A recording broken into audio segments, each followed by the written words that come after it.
Berlin, summer 2018. This is how close Germany and China were getting. Angela Merkel hosting Beijing's Premier Li Keqiang in her office with other top ministers for in-depth consultations. It was a meeting not just of leaders, but of two whole governments coming together. Now, what emerged from those talks was this, a joint statement listing no fewer than 71 points of agreement between the two sides. It talks about a comprehensive German-Chinese strategic partnership. Now, this year, Germany wanted to take things to the next level, hosting a European Union-China summit here in Germany, one where the two sides wanted to sign a sweeping investment treaty. But now the summit has been downgraded to a much smaller video link-up.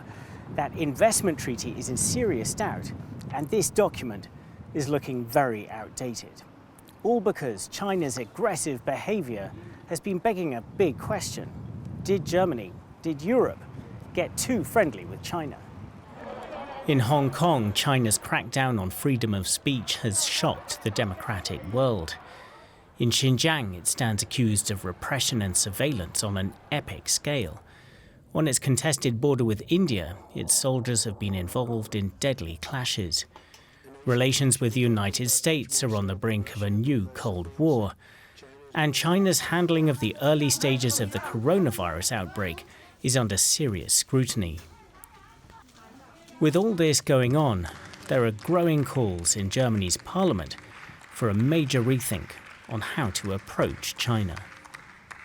That was the idea, that economic growth would lead to democracy.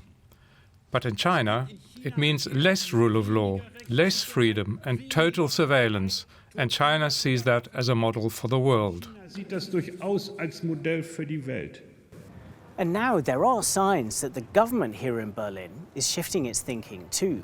It's just come out with this new document, which sets a very different tone.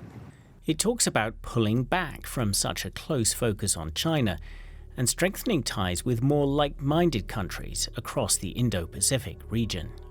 We need to recognize that China isn't just an economic competitor, it's a systemic rival. China's system of society and of government with surveillance capitalism is fundamentally opposed to ours. But at the same time, Germany's foreign minister says Berlin still wants to build on the relationship with China. For instance, trying to secure that investment treaty. Both politically and economically, there are many reasons for better cooperation. That's one reason why we're using our EU presidency to keep working on a comprehensive EU-China deal.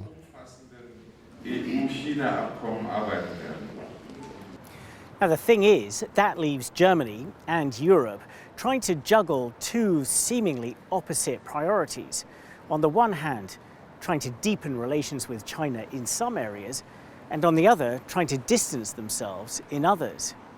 Critics say it's simply trying to have it both ways.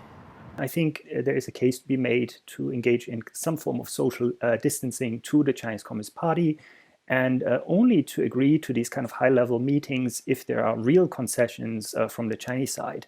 So which way should Europe go? Try to have it both ways, or make a more decisive turn away from China? It is the geopolitical debate here in Europe right now, and it's not over yet.